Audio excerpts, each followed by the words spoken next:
This is the newsroom for today, Thursday, February 25, 2021. We are broadcasting to you on E1, Scar TV, NTN, and Tarzi TV in Bartica.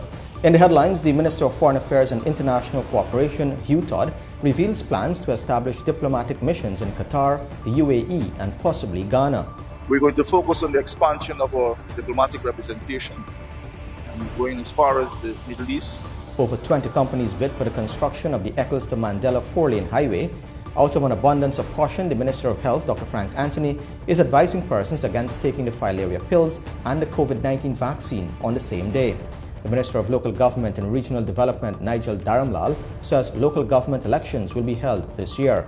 And in sport, owner Harold Hopkinson confident Sopra can overcome T. Mohammed's GTR this weekend, and the stage is set for the Guyana Cricket Board's election on Friday. With the news, I'm Avinash Ramzan. Thanks for joining us. We started by telling you that with an embassy recently established in Kuwait, the Guyana government has announced plans to further expand the country's diplomatic presence in the Middle East. On Thursday, during his contribution to the ongoing budget debates, the Minister of Foreign Affairs and International Cooperation, Hugh Todd, told the National Assembly that new diplomatic missions will be set up in Qatar and the United Arab Emirates. The minister also announced the setting up of a Caribbean Single Market Economy unit in Guyana, which will be headed by an ambassador. We're going to focus on the expansion of our diplomatic representation and going as far as the Middle East. We found that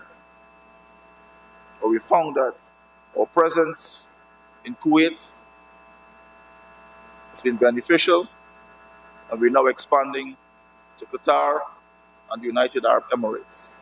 There's a lot of private capital in that region, which would help us in capital injection in terms of foreign direct investment as well as public-private partnerships. And we're looking to tap into that region through our foreign relations, which will drive that process for economic cooperation and integration. So we will have to commit resources to missions, maintaining them. There will be some support provided by the Qataris and the members within the UAE. We're also exploring the option of a mission in Ghana, and this is a rollover from the previous administration. So we're now looking at the financial model and the benefits that can be derived from our presence on the continent. Mr. Speaker, our regional and hemispheric integration is a priority as well.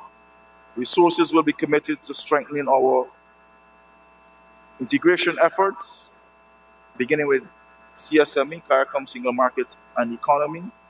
We're going to establish a CSME unit headed by an ambassador, and Guyana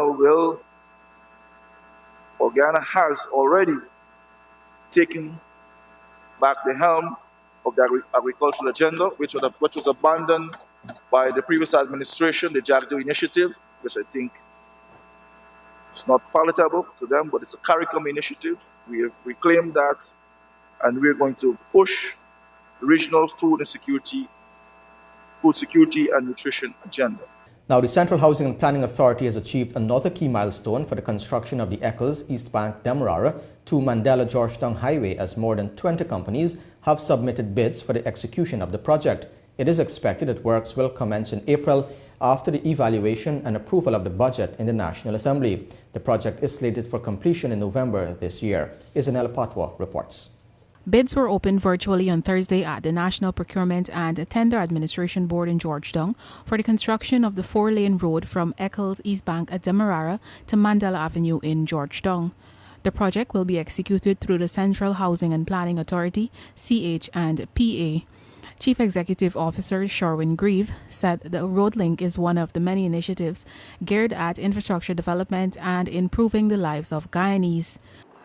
Earlier today, we opened in excess of 20 tenders for the construction of a new 4-lane highway which will run from Eccles to Mandela Avenue. This highway is another initiative of His Excellency, which when completed will bring great relief to our citizens. By the end of September, persons traversing the East Bank corridor will be able to do so with much greater ease and comfort. This new 4-lane highway will open lands for commercial and residential purposes. and will turn this thoroughway into a vibrant and bustling zone. Greaves further noted that the Housing Authority will be ensuring that the project is completed in keeping with the set criteria. We can assure everyone that we will ensure this project is completed successfully with all the required quality standards in place and all timelines strictly kept. We will hold the contractors accountable as we will accept nothing less than what they have signed up for. Quality will not be sacrificed over expediency. On Wednesday last, CHNPA hosted an interagency coordinating committee meeting which was geared at sensitizing bidders on key requirements, environmental impacts, the procurement process, and all other necessary elements in the preparation and execution of this transformational project. Once completed, the 4-lane road will run a length of 2.8 kilometers and a width of 3.5 meters. It will also feature 12 reinforced concrete bridges with single walkways. The highway is slated for completion in November 2021. Some $1 billion is being allotted in budget 2021 to advance the project. Reporting for the newsroom, I am Isanella Patwo. Now, a 10-year-old child is reported to have been raped by a close family member in the Northwest District, Region 1, Barima Waini. Police headquarters in a statement on Thursday said it is alleged that on Wednesday at around 10:30, the child was made to endure forcible sexual assault, which left her unconscious. The child was left in the care of the older male family member. Police said the suspect threatened to kill the child if she spoke about it. Nonetheless, the child confided in her grandmother, who immediately alerted authorities. The victim was later escorted to the hospital, where she was examined and a medical certificate in her favor was obtained. Swift police response has led to the suspect being arrested, with statements to be taken as investigations continue. Now, the U.S. Ambassador to Guyana, Sarah Ann Lynch, says the business relationship between Guyana and the U.S. are stronger now than ever. The ambassador made the remarks during a meeting with Chief Executive Officer of the Guyana Office for Investment, that's GoInvest, Peter Ramsaroop, on Wednesday. Isnella Patwa reports. Guyana continues to receive many investment interests from foreign companies, and according to the United States U.S. Ambassador to Guyana, Sarah Ann Lynch, U.S. companies specifically look forward to expanding opportunities with the government.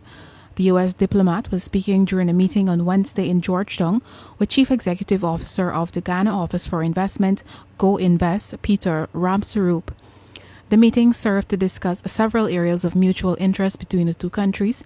The U.S. ambassador said last year that the embassy plays an integral role in assisting local Guyanese companies seeking to invest in the United States and U.S. companies seeking to invest in Guyana. We're talking about the U.S. business opportunities here, some public-private partnerships perhaps. And I'm just learning about Dr. Ramsaroop's priorities and what the development possibilities are for the future of Guyana at this really important time. Ramsaroop noted that they are looking forward to investment interests from American companies in the agricultural sector. Going forward, there's a lot of interest in Guyana on investment opportunities. And there's significant U.S. companies coming into our country looking for where those opportunities are. And as you know, our president's vision is converging in a few years. You talk about the energy solution, gas-to-shore pipeline, the Deepwater Harbor, the road to Brazil, the infrastructure plan. And so as investors from around the world, including America, look at Guyana, there are significant opportunities that needs to start being explored now. You know, from the tourism industry to large-scale plantation farming. U.S. is known for growing corn and a very senior player in the agriculture sector. So we're going to look forward to some of those interests from American companies coming in. Other countries that have expressed interest in investing in Guyana include Brazil, Australia, France, Qatar, Suriname, and Russia. It was reported in October last year that economic advancement on all fronts is expected in the near future as several U.S. companies have offered collectively US $200 billion in financing for businesses interested in investing in Guyana. To aid in Guyana's progression, the U.S. had sent a team of persons representing 6 agencies, including the Department of Treasury, the Export-Import Bank of the United States, the U.S. International Development Finance Corporation, the Department of State, the Department of National Security, and the Department of Homeland Security. Members of the U.S. team had met with representatives of the local private sector commission and other stakeholders in the commercial sector during their one-day visit here. They also met with President Irfan Ali, the Prime Minister, Brigadier Retired Mark Phillips, Vice President Jagdeo, and other government officials. Reporting for the newsroom, I am Isanella Patwo. When the newsroom returns, the Minister of Health is advising persons against taking the filaria pills and the COVID-19 vaccine on the same day, and things heat up in the National Assembly during the budget debates. This is the newsroom. Out of an abundance of caution, the Minister of Health, Dr. Frank Anthony, is advising persons against taking the filaria pills and the Oxford AstraZeneca COVID-19 vaccine on the same day. There is an ongoing mass drug administration campaign with the aim to eliminate filaria in Guyana, along with the immunization of 1,400 frontline health workers against COVID-19. While there is no evidence linking any adverse side effects after taking both medication on the same day, Dr. Anthony emphasized that this decision was taken so as to effectively track side effects of the COVID-19 vaccine. There's nothing that prevents taking the vaccine if you've had filaria pills. Internally, we have come up with a protocol that says, okay, just to make sure that we're able to monitor people to see whether there's any side effects, don't take the two things on the same day. And that's just out of an abundance of caution. So when we give you the vaccine, we want to have enough time to monitor you to make sure that, you know, there's no reaction. And if there's a reaction, that we can actually attribute that reaction to the vaccine that you have taken. So our protocol has been separate the two things, and so that we can do that observation. All right. As we mentioned, filaria, the campaign is ongoing right now. Could you just briefly update us as to, what's So far, happening? the rollout has been good. We have been operating primarily in Region 3 and 4. And now that we are coming closer to the 2-week period in these two regions, we are soon to launch in other regions. So we are going to be launching in Region 6, I think, on Saturday, and Region 5 probably tomorrow. And then we roll out to the other regions. As of today, or yesterday, we have had close to 166,000 people who would have received their filaria pill, and that's good. But we need to keep working, and we need to encourage more people to take the tablets. Because again, our goal is to make sure that we have 75% of the population, or 70 to 75% of the population taking the medicine. And if we are able to accomplish that in all the regions, then we will be able to be declared by the WHO and the World Health Organization as being filaria-free. When the National Assembly resumed for Day 3 of the ongoing budget debates on Thursday, the former Minister of Education, Nicolás Henry, opened the session with calls for the People's Progressive Party to recognize the groundwork laid by the former coalition government for several educational projects currently being rolled out. Henry accused the PPP of merely keeping the gains and momentum which she started, a comment that was met with reproach by the Education Minister Priya Manikchand, who in turn chastised the afternoon AFC for lacking vision and the ability to see projects to their finality. Kurt Campbell reports. And that's why all those projects you started, we're rolling them out now. You couldn't get it done. You couldn't get it done. And that's the problem. The APNU AFC's problem was just that. They're fancy talkers, sexy talk, sensational talk. Everything sounds right. That's how they rode into office. Their problem is they cannot deliver. They could not deliver. And so the Spotlight project, you started it, you couldn't deliver it. That was Minister of Education Priya Manichan during her contribution to the ongoing budget debate. The minister said the coalition erred when it let go of several senior education officials, including Olato Sam, Marcel Hudson, and Melsina Bovell. Now, with the return of these persons, Manichan said the PPPC is rolling out projects that the APNU AFC simply couldn't get done. A contentious issue was the Pro-Future Guyana project, which is a digital learning platform agreement with the Organization of American States.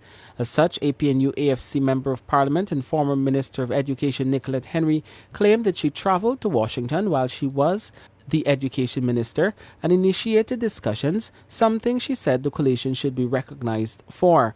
But Manichan argued that years after the agreement was signed, nothing was done. She said the training of teachers under the agreement only commenced in October 2020, 2 months after the People's Progressive Party Civic came to office. The Pro Futuro project, great for travel. You heard the former minister herself. I didn't even know that. She went to Washington. On the 2nd of August, struggling. You went to Washington 2 years before on the people's money. The honorable member, Nicolette Henry, was unable to deliver on any of the projects the honorable member, Nicolette Henry, began. And that was their whole problem. They start Good Hope, can't finish it. They started Parfait Harmony, can't finish it. We got to come and finish it. They started Spotlight, can't finish it. We got to come and finish it. In addition, Manichan said she is in possession of letters that Coursera and the Commonwealth wrote to Henry while she was a minister, begging her to start the program here. According to the Education Minister, her predecessor refused to start the program. She said the PPPC started the program and now Guyana ranks #1 in the world for members enrolled and graduating from Coursera. Figures produced by Manichan show that 31,297 Guyanese took courses, while 9,473 received certificates. Another contentious issue was the construction of a new secondary school at Prospect East Bank, Demerara. Henry claimed that it was a product of the coalition's successful interaction with the World Bank, something Manichan said was simply delusional. Let me bring to your attention that the new school to be built at Prospect with World Bank funding is a coalition project. In this particular instance, my colleague and former Minister of Finance, Mr. Winston Jordan, got the World Bank to agree to use additional IDA resources for flood relief to consider another secondary school for Guyana. This Prospect School is a product of the coalition's successful interaction with the World Bank. Yet we have some people who should be honorable walking around the place spreading untruths, saying this is a PPP project and a manifesto promise. And this has been the case in several instances, Mr. Speaker. Because they palavered and could not get it done, which is their signature trademark type of behavior and governance, it became too expensive to do 4 schools. So 3 were done with an agreement with the World Bank that we would do a 4th. This is the 4th, the Prospect School. This is the 4th. I raise with you, sir, that none of the schools that began, imagine we draw the school, we left the money, all they had to do was do it. None of them are finished. Manichan said the PPPC also intends to restart the Because We Care cash grant for students, which has so far been increased and will be increased over the next 5 years to $50,000. In addition, she said the One Teacher Per Laptop project will also restart since it was abolished by the coalition, although money was sitting in a bank account to purchase the laptops and roll out the project. Manichan also slammed the opposition for failing to put in place a plan for teaching and keeping students engaged during the pandemic. Meanwhile, Minister within the Ministry of Public Works, Deodat Indar, on Thursday laughed off claims by the APNU AFC coalition members of parliament that they had a massive plan during their one term in office to take Guyana forward into prosperity. Indar, during his contribution to the ongoing 2021 budget debates, said that plans must have been in the back pockets of the coalition, who he claimed left the country, quote-unquote, broken at every bone and deeply divided. Indar knocked the former coalition government on its move to increase taxes. To make his point, the former president of the Georgetown Chamber of Commerce and Industry reminded that in 2015, the same year that the PPP left office, the tax revenue for the state was $135 billion. By 2019, that had risen steadily to $226 billion, a whopping 67% increase. In 2015, the tax revenue for the state that they brought in was $135 billion. In 2016, it went up to $142.8 billion. In 2017, it went up to $171.1 billion. In 2018, it went further up to $199.2 billion. In 2019, in a single year, it moved to $226.5 billion. So in that single year from 2018 to 2019, the tax increase was 13.5%. Now, the question we have to ask ourselves, where is this tax coming from? Who is paying this tax? This tax, without a doubt, is paid by households and employees and corporations. So, long and short of it, if you take 2015 at $135 billion, and you come to 2019, which is $226.5 billion, that is a 67% increase from the base year. That is the record of the APNU government, and you cannot hide from it. It is in every volume of the budget. That is the record. So now to say that you have helped small business, how can you claim that you have helped small businesses when that money was somehow extracted from their pockets? It is added cost to them. That is why when we presented 2020 budget, when Minister Edgell did that, thereafter we passed a whole lot of reversals of those same fees and taxes because there were hardship measures on people. So for the APNU to claim that they help small businesses is nothing more than untruth. The numbers prove for themselves. But what is even more dangerous, Mr. Speaker, is in the year 2018 and 2019, the GDP growth was, 2018 was 4.4%, and in 2019 it was 5.4%. And that information is not taken willy-nilly, it's taken from the World Bank data. If you go to their website, you'll see. So the honorable member just now, Ms. Dorita Fernandez, I think is the honorable member name, that said that in 2019 they had such explosive growth of the economy. It was 5.4%. So I don't know what explosive is 5.4% and how the PPP will have to take years before they build back that. That is pure nonsense. It is pure nonsense. Last year in 2020, we recorded 43.5% increase in the GDP. And that has nothing to do with the APNU, absolutely nothing to do with their strategy or their plan. Still ahead on the newsroom, local government elections billed for next year, and a woman who swallowed cocaine pellets and inserted a condom filled with cocaine inside her vagina is jailed. Stay tuned. This is the newsroom. The 23-year-old woman who swallowed 73 cocaine-filled pellets and who also had cocaine wrapped in condoms and inserted in her vagina was on Thursday sentenced to 4 years imprisonment and slapped with a $798,750 fine. Tamara Melville appeared before Magistrate Russell Liverpool at the Sparendam Magistrates Court and pleaded guilty to trafficking 775 grams of cocaine. On February 20, 2021, Melville was arrested by the police at the Eugene F. Correa International Airport at Ogle, East Coast, Demerara, at around 11 hours after she was observed acting suspicious. The cocaine in her private parts were found during a search, after which she admitted to swallowing the pellets. Police had reported that Melville was searched just before she boarded a Caribbean Airlines flight BW215 destined for Barbados. She was transported to the hospital where she excreted the pellets. A research project on indigenous land tenure in Guyana was launched on Thursday and reveals a number of discrepancies as it relates to the protection and recognition of indigenous lands.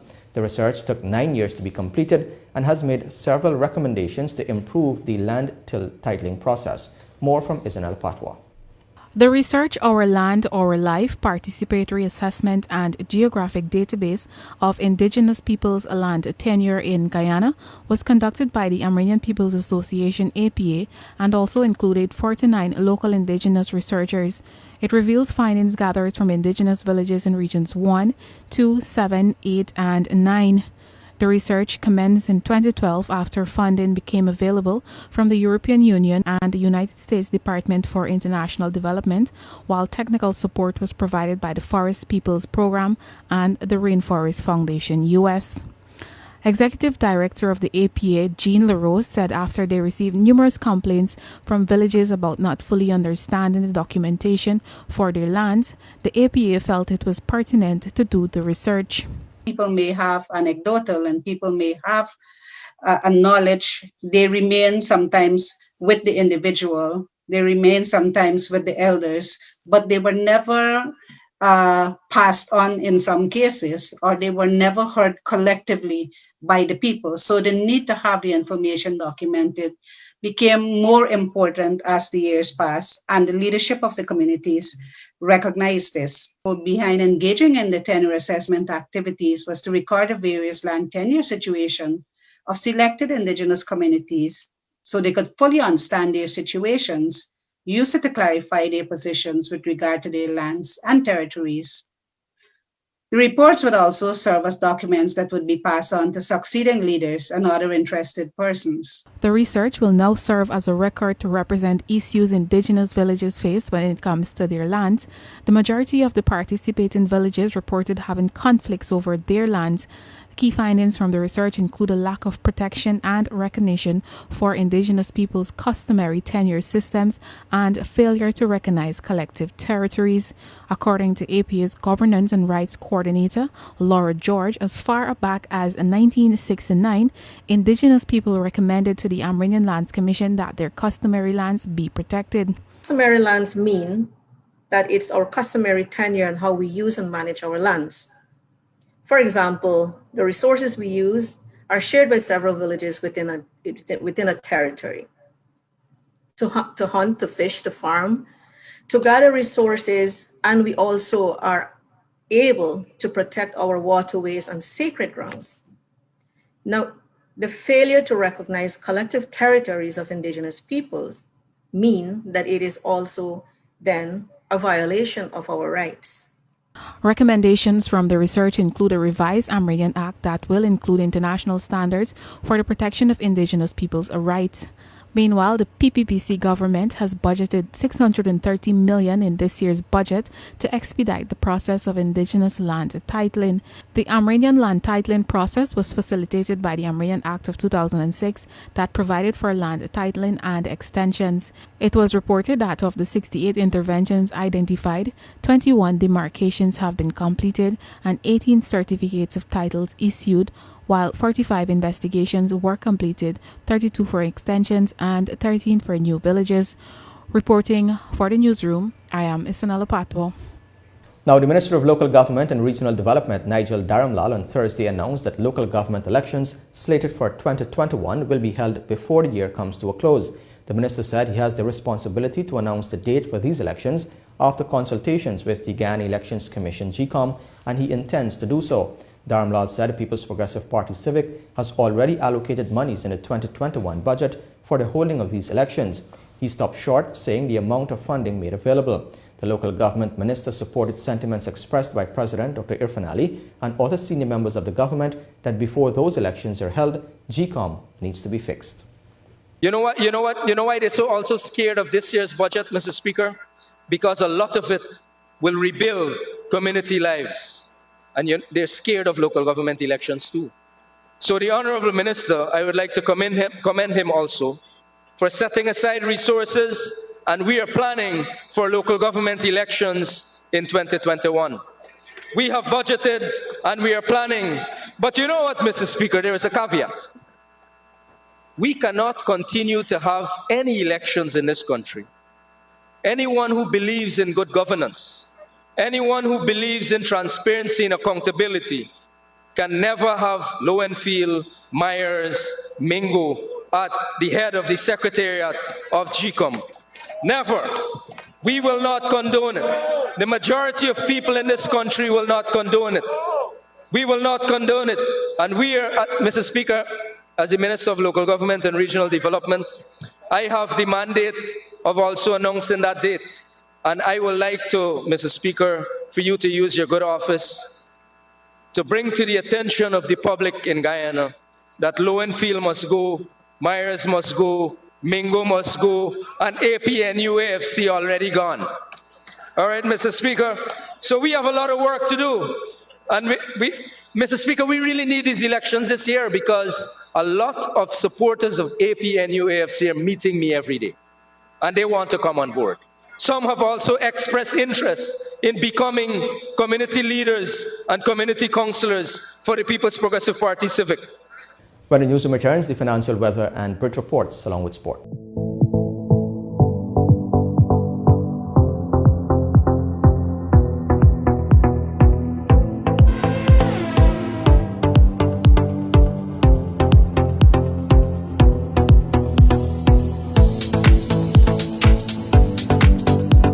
Welcome back to Newsroom. Now for a look at what's happening in sport. We're starting off with some motor racing news. The new owner of the powerful Toyota Supra, Harold Hopkinson, is confident they can defeat Team Mohammed's Black GTR. According to Hopkinson, once both cars come off the line at the same time, they will have the edge given the changes done on the machine and the track prep. Akim Green reports.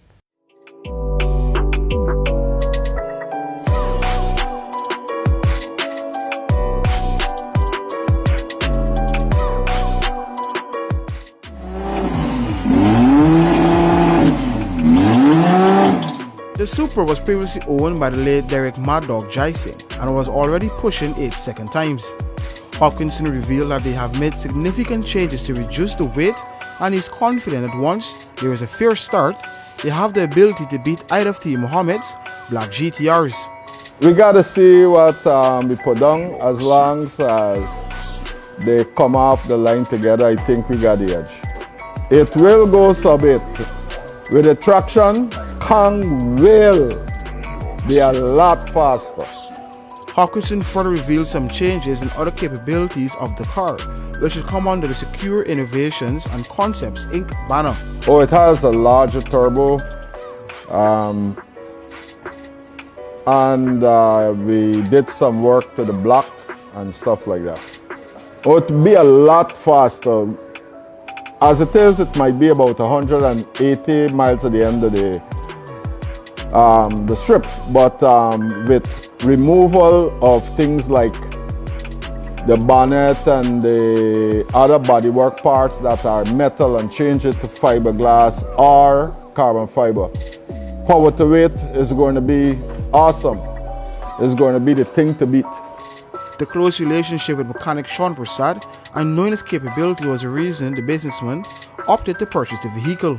First thing I learned is that a good friend of mine was working on the machine. His name is Sean Prasad, right? And I decided to go with it because I know that car has potential and his cars usually are things to beat. So if he has the backing to do it, he will do it. So that's why I came on board and I asked the president to help and we got the car.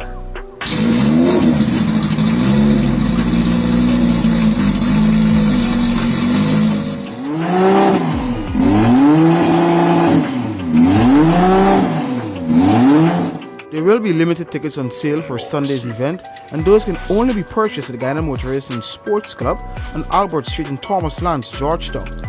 For the Newsroom, Akim Green. Cricket news now. The Guyana Cricket Board election is set to go ahead as planned tomorrow from 11 hours at Umaniyana. The Cricket Ombudsman Kamal Ramkaran spoke to Newsroom this afternoon, moments after the deadline has passed for the county boards to submit their delegates. I have had a list of delegates from the Berbice Cricket Board and the Demerara Cricket Board. I've had no list from the Escobar Cricket Board. They have told me that the notice breaches statutory requirements on the 23rd of February. They emailed me and said that. And I responded shortly afterwards asking them to tell me what statutory requirements was breached, what statute, what section, and for asking for further details. I had no response to that email from them. And this morning, I emailed them again asking them to respond to tell me how the notice breached what statutory requirement, asking for a response to that by 2:30 this afternoon. I had no response from them in that regard, nor have I had a list of delegates.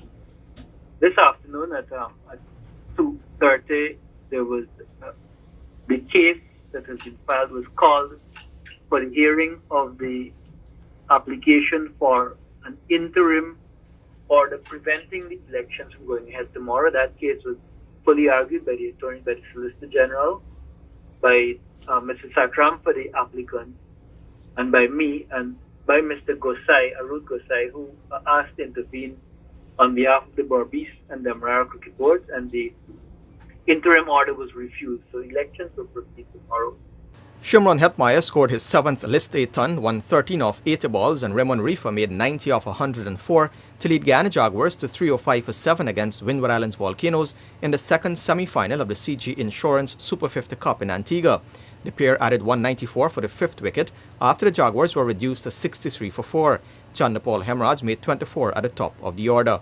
Ray Jordan 3 for 45 and Ryan John 3 for 42 were to pick up the bowlers for Windward Islands Volcanoes. The winner of this contest will face Trinidad and Tobago Red Force in Saturday's final. Now, the Trinidad and Tobago Red Force maintained their flawless record in the CG Insurance Super 50 Cup, defeating Jamaica Scorpions by 6 wickets in semi-final 1 on Wednesday evening at the Coolidge Cricket Ground in Antigua. Scores in the match: Jamaica Scorpions 255 for 7 from 50 overs, Trinidad and Tobago Red Force 256 for 4 from 42.1 overs. Faced with an asking rate of just above 5 runs per over at the start of the chase, Red Force paced their innings well, capping the victory with 47 balls remaining. Opener Lendell Simmons led the way with a fine 68 off 70 balls, an innings that included 7 fours and 3 sixes, and Nicholas Pooran cracked 54 not out of 40 before skipper Kieran Pollard finished the game in a flurry with 5 sixes and 36 not out of 18. The informed Jason Mohammed made 41 and Evan Lewis 24. A hallmark of the Red Force chase was consistent partnerships as the wickets added 63, 35, 41, 59 and 58 unbroken. Odin Smith claimed 2 for 54 for Scorpions, whose total was built around half-centuries from West Indies players John Campbell and Brandon King. Opener Campbell, in his first innings since returning from the successful test tour of Bangladesh, top-scored with 88 off 131 balls, and King made 58 off 81 in a second wicket partnership of 108, which was the highlight of the innings. Andre McCarthy made 35 and Nkrumah Bonner 20. Bowling for Red Force, the experienced Ravi Rampal picked up 4 for 29 off 10 overs, and Anderson Phillip 2 for 41. Red Force will now await the outcome of the second semi-final between Guyana Jaguars and Windward Islands Volcanoes, set for Thursday at the Coolidge Cricket Ground, to know who they will face in Saturday's final at the same venue. Still in cricket, Hilbert Foster, the president of the Berbice Cricket Board, said he's looking forward to working with the Demerara Cricket Board to develop the country's cricket. The long-standing cricket administrator spoke to Newsroom recently. On February 19, businessman Bisundiyal Singh was elected president of the Demerara Cricket Board at the court-supervised elections held at the Demerara Cricket Club in Queenstown. Singh's ascension to the top post came after lengthy court battles, and he stated after the election, the plans of the boards need to correspond to a national agenda. The Berbice Cricket Board is quite willing to work along with the Demerara Cricket Board. One, we are respected as equal, and we have already started discussion on the way forward because, as you know, the Guyana Cricket Board election is on Friday, and we intend to work along and we intend to support the new Guyana Cricket Board as much as we can, because our main objective is to lift Berbice and Guyana cricket to a higher level. Foster said he hopes that after Friday's Guyana Cricket Board elections, they can restart receiving funds from the GCB and also the return of senior intercounty cricket. Well, the main thing for us is to have the best seat possible for Guyana cricket. Whether I am part of it or not is of not much interest to me. We at the Berbice Cricket Board, one of the things that we really want or some of the things we want to make sure is that Berbice receive funding back from the Guyana Cricket Board, which we have not had for 12 years. We will also like to have a return of intercounty cricket at the senior level. Special emphasis to be placed on female cricket, and also to assist clubs across Guyana, especially those producing cricketers for Guyana, because it is not fair for clubs on their own to produce cricketers and then the Guyana Cricket Board enjoy the benefit of their hard work. With regard to those subventions from the GCB, Foster said he hopes the BCB can refund the deficit from the last 12 years and that all boards be supported so they can fulfill their mandate of producing national cricketers. Well, but the Berbice Cricket Board hopes that we be refunded all the funds that has been withheld from us for the last 12 years. And yes, I would like the Guyana Cricket Board to assist every county in Guyana with funds at the administrative level, because a lot of money is used administratively. I hope that the board will pay the administrator of each county board's office, and as I said before, assist clubs with perhaps 100,000 or 200,000 worth of balls or something, so that they'll be able to fulfill their mandate of producing cricketers for the country. The election of office bearers of the Guyana Cricket Board has been set for February 26 following the appointment of Attorney at Law Kamal Ramkaran as Cricket Ombudsman. For the Newsroom, Akim Green. And finally, England succumbed to a 10-wicket defeat against India inside 2 days of an astonishing third test in Ahmedabad. On a scarcely believable day when both sides collapsed and 17 wickets fell in 2 sessions, India completed the quickest test win since 1935 shortly after dinner. England began the day with a thrilling fight back, turning India's overnight 99 for 3 into 145 all out. But faced with a first innings deficit of 33, England were bowled out for 81 as India's spinners ran riot once again. Spinners were responsible for every wicket to fall in the day and 28 of the 30 wickets in the match, Joe Root taking 5 for 8 in the morning session, Akshar Patel 5 for 32 and Ravichandran Ashwin 4 for 48, including his 400th test wicket. India cruised to their target of 49 inside 8 overs. An incredible game wrapped up before the floodlit conditions of a day-night test could have an impact. Victory gave India, who lost the first test, an unassailable 2-1 lead in the series with 1 match to play. And with that, we've come to the end of the news for this evening. Of course, you can find updates on these and other stories on our website, Newsroom.gy, our Facebook page and Instagram. On behalf of the entire news team, my name is Avinash Ramzan. Thanks for watching. Be safe. See you next time.